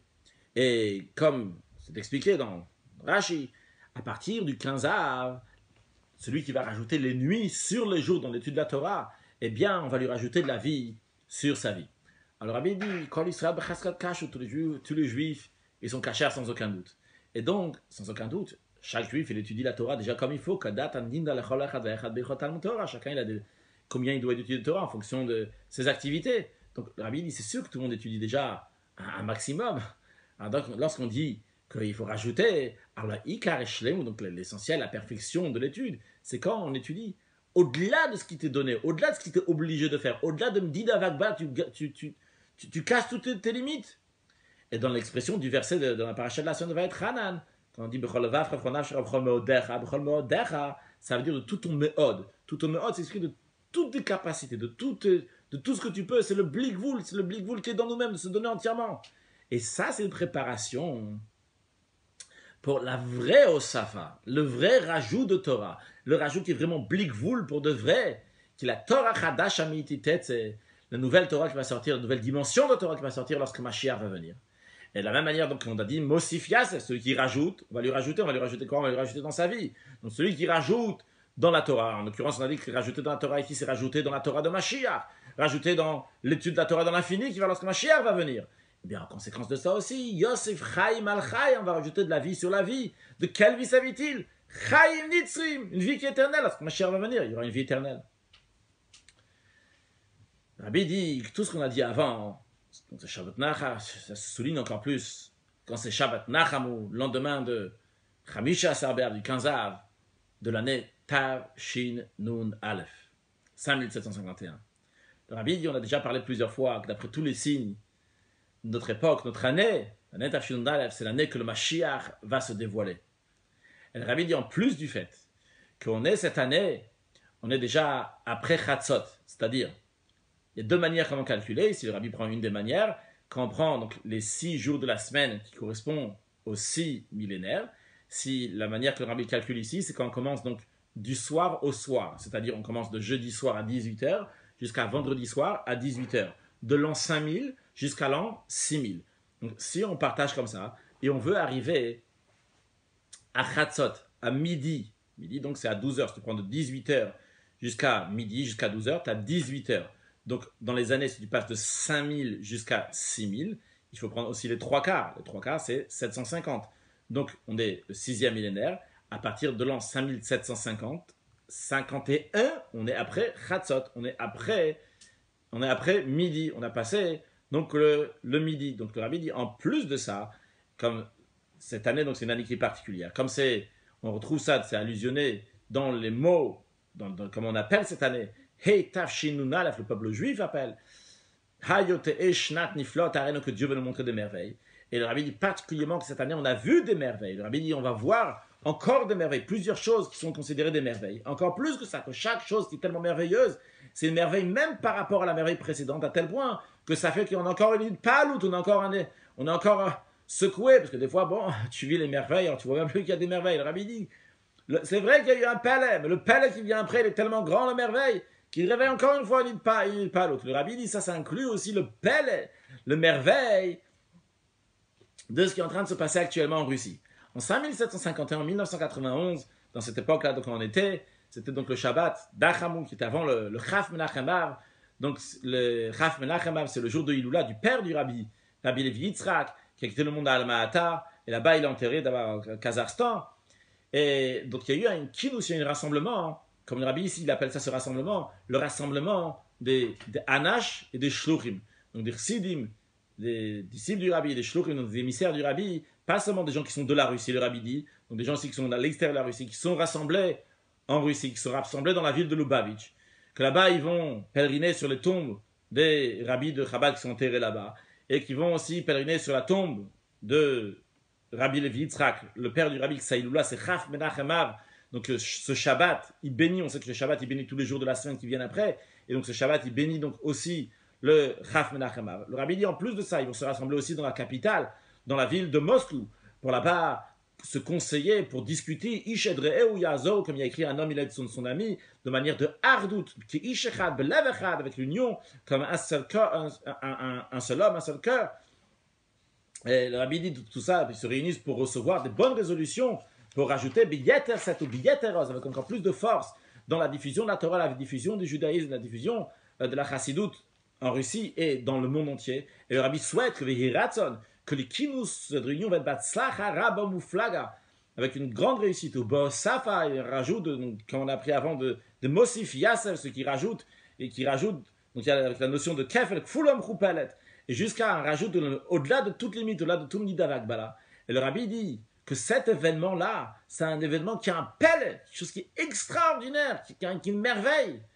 Comment ce même pays qui s'est battu contre les actions du Rabbi précédent, qui s'est battu contre les événements, contre les actions du père du Rabbi, donc diffusion de la Torah, la diffusion du judaïsme, diffusion de la chassidoute. Maintenant, ce même pays, il invite et il honore les élèves et les émissaires du Rabbi précédent, de son beau-père, leur mission, qu'est-ce qu'ils sont en train de faire, qu'est-ce qu'ils font, c'est diffuser la Torah, diffuser le judaïsme. Le Rabbi, c'est incroyable, c'est un pelle. Le Rabbi, ces merveilles-là, qu'on a déjà vues concrètement, ils éveillent, ils soulignent encore plus que tout de suite, on va voir la plus grande merveille, la Geoula, Mitit Vashtem, la délivrance, à propos duquel il dit qu'il met comme le jour de la sortie d'Égypte, je vais montrer des merveilles. Niflot, ça va être des merveilles même par rapport aux merveilles qu'il y a eu à la sortie d'Égypte. Et le Rabbi dit particulièrement que dans l'année de Niflot, à nous-mêmes, on s'approche de la fin de l'année, qu'on a déjà passé le 10e mois, lorsqu'on commence à compter à partir du mois de Tishri, donc à partir de Rosh Hashanah, donc le mois de Menachem Av, il est après déjà le 10e mois, donc on est le 11e mois. Le 11e, c'est lié avec Achad, Asar Yom et Chorev, le chiffre 11, 11 jours du Mont Sinaï, littéralement, mais comme on l'avait déjà expliqué dans la Sikha de la semaine dernière, comme le Rabbi l'explique, comment il y a les 10, il y a les 10 étapes dans Seder Ishtashu, dans l'enchaînement du monde, il y a les 10 serres, il y a le Achad Asar, le 11, qui représente donc un niveau qui est au-delà de ça, au-delà de toute limite, au-delà de Seder Ishtashu, au-delà de l'enchaînement du monde.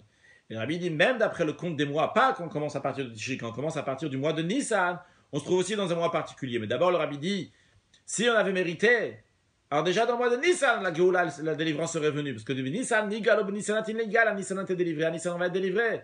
Au moins, sinon, on aurait été délivré dans le mois de Iyar, que Iyar, c'est le rachetevot des 3 patriarches, Avraham, Yitzhak et Yaakov, et de Rachel, qui représente donc les 4 pieds de la Merkava du char céleste. Dans la note, le Rabbi ramène aussi David Amelach, que David s'est lié avec Mashiach aussi, donc ce qui fait partie des 4 pieds de la Merkava du char céleste. Le Rabbi dit, pourquoi il dit Rachel? Parce que dans la Sikha, le Rabbi parle plus de Rachel. Il dit que Rachel me va kalbanea. Rachel, elle pleure ses enfants, mais elle ne veut pas être consolée que ses enfants sont en exil, jusqu'à que Dieu lui dit, Dieu la console, il dit Veshavu banim likvulam, que les enfants reviendront à leur héritage, à leur endroit. Donc, si on avait mérité, Bachar serait déjà venu dans le mois de Iyar. Le Rabbi dit au moins dans le Chodesh Tammuz, dans le mois de Tammuz, qui est le Chodesh HaGeoula. Mais maintenant, on se trouve donc dans le 5e mois depuis Nissan. Et le 5e, c'est le niveau de Chamishit, le Paro. On sait que lorsque Yosef il a partagé les terres aux Égyptiens, leur a dit, vous allez planter, vous allez semer, vous allez cueillir, ce que vous allez avoir. 4 parties vous gardez pour vous, la 5e partie vous donnez à Paro, 80% pour vous, et 20% pour Paro. L'expression qui est dit, c'est Chamishit le Paro. Le 5e niveau, c'est pour Paro. Dans la Chassidoute, c'est expliqué. Donc, c'est un très haut niveau Paro. Par la Chassidoute, c'est écrit dans le Zohar que Paro, c'est un très haut niveau. L'expression qui est dit, c'est des péris ou vidgaïan miné comme Nehorin. Paro, c'est un langage des péris ou que se déchire, se dévoile toute la lumière. C'est ce que représente. Donc, le mois de Menachem Av, que son zodiaque, c'est Arié, c'est le lion. Et dans ce mois même, on est Shabbat Nacham, dans lequel commence déjà la Nechama Bekiflaim, la consolation double Kiflaim, le Tushia, le double donc pour la force, le double pour la délivrance. Le Nechama, la consolation de Shabbat de Nechama, de 7 semaines qui vont venir après, commence déjà. Et on se trouve déjà dans la 2e partie du mois. La 2e partie du mois est liée avec le dernier mois de l'année de Arenu Niflaot, donc le mois de Elul. Alors le Rabbi dit, conclut tout ça, c'est quoi? Alors c'est sûr et certain que ça doit arriver la Geoula, Mitit Vashem, la délivrance, qui met Tzetra Meretz Mitzrayim Arenu Niflaot, comme le jour de la sortie d'Égypte, je montrer des merveilles concrètement. Et tout de suite, en plein ce jour-là de Shabbat Nacham, le lendemain de Toubéav, dans lequel s'est souligné le Bligvoul de Geoula à Mitit Vashem de cette délivrance.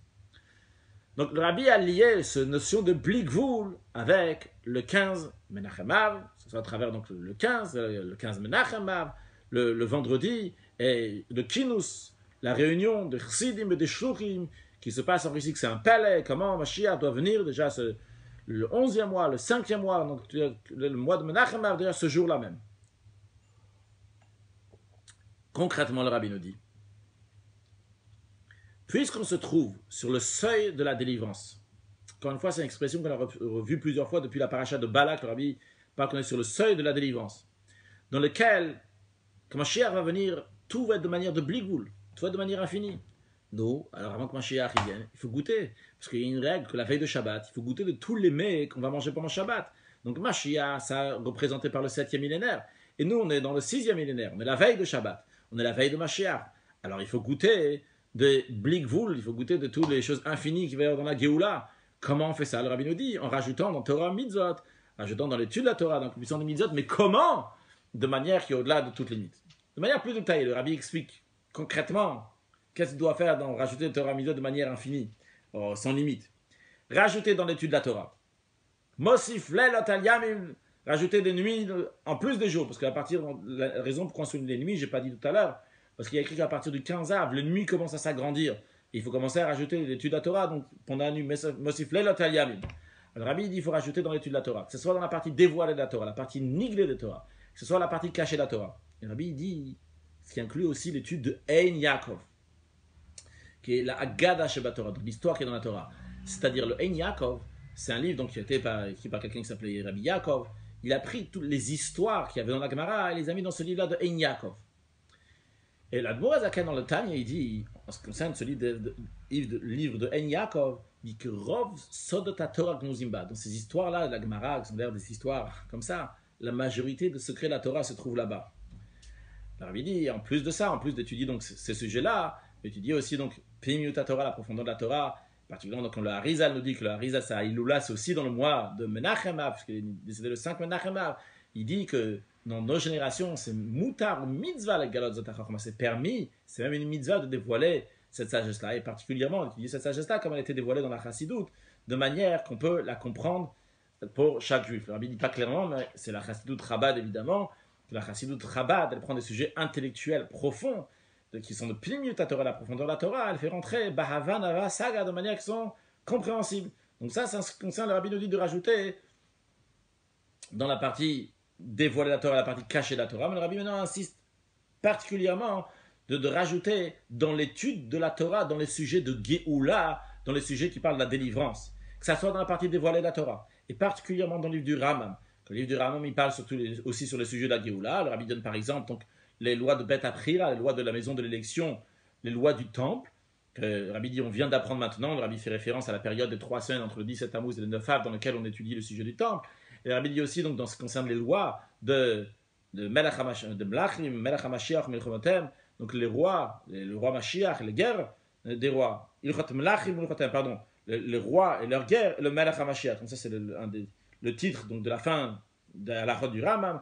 Le Rabbi dit, et aussi donc étudier les sujets de Mashiach dans la profondeur de la Torah, qu'en plus du fait que étudier la profondeur de la Torah, ça amène la venue de Mashiach, comme il est dit à Rajbi, on lui a dit que par ta compilation, je ne sais pas si on peut dire ça sur le Zohar, mais en tous les cas par l'étude de la profondeur de la Torah, eh bien on va sortir de l'exil Berachem avec miséricorde. Et donc, ça amène la venue de Mashiach, le fait même d'étudier le sujet de Chassid, n'importe quel sujet de Chassid. Mais le Rabbi dit il y a un ilouï meyuchad, il y a quelque chose de particulier, une élévation particulière lorsqu'on étudie les parties de profondeur de la Torah qui expliquent les sujets de la Géoula, de la délivrance. Et le Rabbi dit Matov, ce serait bien que cette étude-là soit faite à Sarah chez Yoshim Voskim Batora. À Sarah 10, donc c'est un tsibour, c'est une communauté chez Yoshim qui sont assis, ça veut dire Tiachut, qui sont bien posés, et ils sont Oskim, le langage de Essex, c'est un commerce littéralement, c'est-à-dire qu'ils sont vraiment occupés à ça dans la Torah, comme l'enseignement de Dvar Mishta qu'on lit dans Pirkei Avot ce Shabbat-là, parce que ce Shabbat-là, on a lu le 3e chapitre de Pirkei Avot dans lequel dans le Mishnah Vav, il y a écrit, on parle de Sarah chez Yoshim Voskim Batora, qui a 10, qu'ils étudient la Torah. Le Rabbi dit que le chapitre, c'est le chapitre 3, et le Rabbi dit le chapitre 3, le chiffre 3, chapitre 3, ça fait référence à la 3e délivrance, au 3e temple, à travers laquelle on va voir la double consolation sur le premier temple et sur le deuxième temple. Le Rabbi rajoute, suite à ce qu'on vient de dire maintenant, en ce qui concerne donc le chapitre 3, le Rabbi dit, c'est pas seulement le chapitre 3, mais qu'est-ce qu'il nous dit le chapitre 3? Tout au début du chapitre 3, il y a écrit, Istakel bishlosh advarim, regarde 3 choses. Quand on nous dit de regarder 3 choses, il y a juste 3 choses, shlosh advarim stam. Le Rabbi dit, c'est quoi les 3 choses? 3e délivrance, 3e temple, une Géoula qui est triplée, un Beth Amidash qui est triplé. C'est important. Quand Rabbi dit triplé, c'est pas 3. Triplé, c'est-à-dire c'est pas un 3e. Il a les qualités des 3. Il a la qualité du premier, du deuxième. On a déjà mentionné tout à l'heure que le Beth Amidash, c'est un Beit Meshulash qui est triplé. Donc quand on dit Stakel Bishlosh Advarim, on regarde 3 choses. C'est 3 choses. 3e délivrance, 3e Beth Amidash, triplé, délivrance triplé, le Beth Amidash qui est triplé. qui a les qualités aussi bien du premier et du deuxième. Et qu'est-ce que ça veut dire? Istakel bishlosh hadvarim. Regarde, quand on te dit regarde, c'est on te dit ici de t'approfondir. Be'amaka, avec de profondeur, médite profondément sur la Géoula, sur la troisième délivrance, sur le troisième Beth Amidash, de manière que ça va éveiller chez toi une tzipia nishtokut, une attente forte. Donc se renforcer dans l'attente de la venue de Mashiach. Et quand on dit Bechol Yom Sheyavo, ça veut dire Sheyavo Bechol Yom. Le rabbi veut souligner que pas dire qu'il va arriver dans quelques siècles, mais Sheyavo Bechol Yom qui va venir, Sheyavo ça veut dire pas je crois chaque jour qui vient dans longtemps. Sheyavo qui vient aujourd'hui. Beyam Zemamash, aujourd'hui, il y a plus forte raison, le rabbi, qu'on se trouve sur le seuil de la délivrance, que le fait de regarder ça, c'est Biyeter Seto Biyeter. On regarde le sujet de la Géoula avec encore une plus grande force. Le rabbi dit le fait de regarder les choses de la délivrance de manière, ces trois choses-là, de manière plus intense, de manière plus profonde, eh bien ça donne une perfection aussi dans les trois kavim, dans les trois piliers.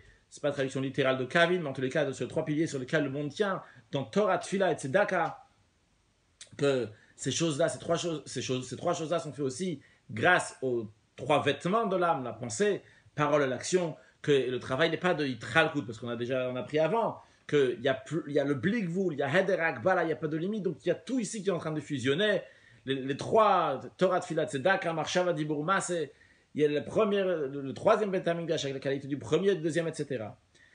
Et Rabbi dit, tout ça, ça a rajouté aussi cette notion de Blikvul, etc., ça a rajouté aussi par rapport à ce qu'on a dit avant, en ce qui concerne, rajouter dans l'étude de la Torah, lorsqu'il arrive le 15 Menachem Av. Donc ce que vient de dire maintenant, Istakel Bishloshat Varim, regarde trois choses, c'est lié aussi avec la notion de Blikvul qu'on a parlé du 15 Menachem Av. Comment ça?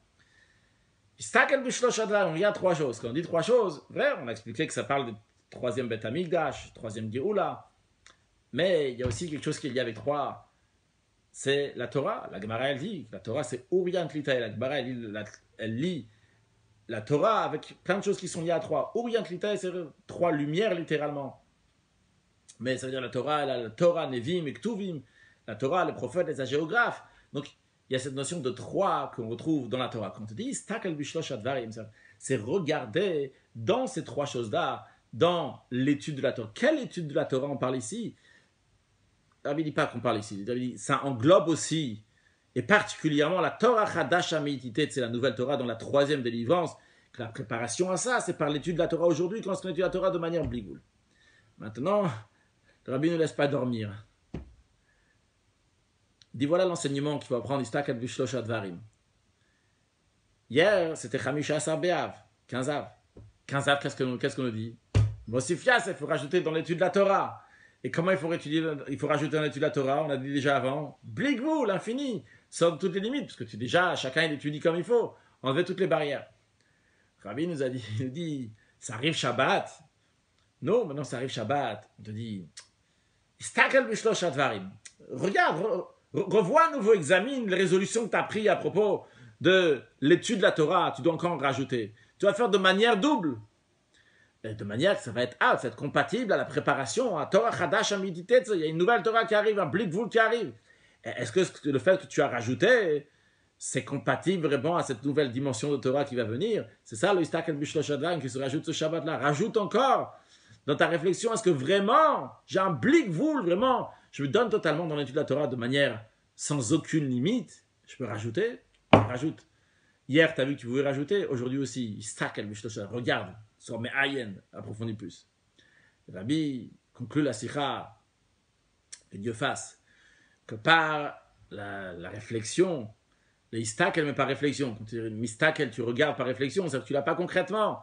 À vrai, des réflexions sur la troisième délivrance, sur le troisième temple, le Rabbi dit que tout ça, on passe à voir concrètement la troisième délivrance et le troisième temple, et que ce soit concrètement, et bien, pas tout, que déjà, ce Shabbat Parashat va être un Shabbat Nacham.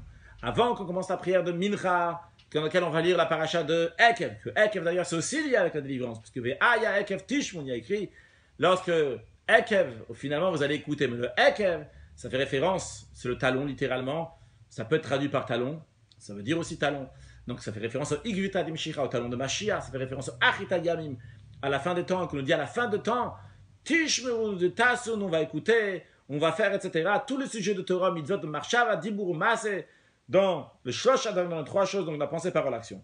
Alors Rabbi dit déjà, avant qu'on arrive à Mincha, va s'accomplir la demande de Moshe Rabbeinu, qui est dans la paracha de Vatranan. Moshe Rabbeinu demande à Kadosh Baruch Hu, s'il te plaît, je veux passer voir cette bonne terre de Eretz Israël. Cette belle montagne qui fait référence à Yerushalayim, Vehalavan dans le Liban qui fait référence au Beth Amikdash, que Moshe Rabbeinu et donc tous les gens de sa génération et tous les Bnei Israël de toutes les générations, avec tous les juifs de notre génération à nous, Binareinu, Biskeneinu, Bevaneinu, Biskeneinu, Bevaneinu, etc., avec nos jeunes, avec nos vieux, avec nos enfants, avec nos garçons, avec nos filles, avec nos Sidoreinu, Beresheinu, avec les chefs de la génération à notre tête, tous ensemble, on va aller, on rentre en nos terres saintes, à Yerushalayim, Irakodesh, au Harakodesh, au Mont Saint, et au Beth Amikdash Ashlishi, au troisième temple. Et là-bas, on va faire une très très grande joie, avec une grande joie encore plus grande que la joie de Simchat B'Ter Shoeva, une joie qui était fêtée à l'époque du Beth Amikdash, dans la fête de Sukkot, une si grande fête, à tel point qu'on dit que celui qui n'a pas vu cette joie-là, il n'a jamais vu une joie de sa vie. Alors nous aussi, on va fêter cette joie, et d'ailleurs, comme il y a écrit Vehaya Ekev Tishmun, que le Midrash il dit que En Vehaya, l'expression de Vehaya, c'est Lashon Simcha, l'expression de joie, tout d'abord, en tête de toutes ces joies-là, la joie de Geoula, Miditashtem, la délivrance, et dans l'expression de ce que nos sages disent à la conclusion du traité Tanit à propos du Chamisha Sabeav. Du 15, que le peuple juif avait des jours extraordinaires, donc qui était le jour de 15 Av et de Yom Kippourim, et à la conclusion de ça, de ce traité-là, il y a écrit que Akadosh Baruch Hu, il va faire une ronde de tzadikim au juste, Akadosh Baruch Hu va s'asseoir au milieu, et chacun va pouvoir montrer du doigt à Kadosh Baruch Hu. Et comme il y a écrit, Ve'amar bayomahu, hine lokeinu ze, kivinu lo ve'yoshienu, ze Hashem kivinu lo nagila ve'nismecha bishuato. Ce jour-là, quand Mashiach va venir, on va dire, voici notre Dieu, le Dieu qu'on a eu espoir en lui, qui va nous délivrer. C'est ce Dieu-là qu'on a espéré, on va se réjouir dans sa délivrance. Donc cette sira extraordinaire, le Rabbi nous fait comprendre qu'est-ce qu'il y a derrière la Géoula. Il faut être tellement de choses. Tu oublies c'est quoi la colonne vertébrale, le point de la Géoula, de la délivrance. Le Rabbi te dit c'est quoi? C'est le blikvoul. Il n'y a pas de limite. Il n'y a pas de limite entre le haut et le bas. Vu qu'il n'y a pas de limite entre le haut et le bas, un niveau de Torah qui va être au-delà de limite du haut et du bas. Ton connexion avec Dieu va être au-delà du lien du haut et du bas. Le Beth Amikdash Ashlishi, il va être nitzri, il va être éternel. Dévoilement divin aussi, il va être éternel. Et le Rabbi nous dit, comment tu te prépares à ça? Quand toi, aujourd'hui, tu te comportes d'une telle manière. Étudie la Torah de manière infinie, sans aucune barrière. Étudie encore la Torah. Blikvoul, sans aucune barrière. Et donc, chacune de tes notions met des lunettes de Blikvoul, au-delà de toutes les barrières, au-delà de toutes les limites. Et très prochainement, on aura cette délivrance qui vit nous l'or, c'est qu'on a attendu, Dieu va nous délivrer. Excellente journée.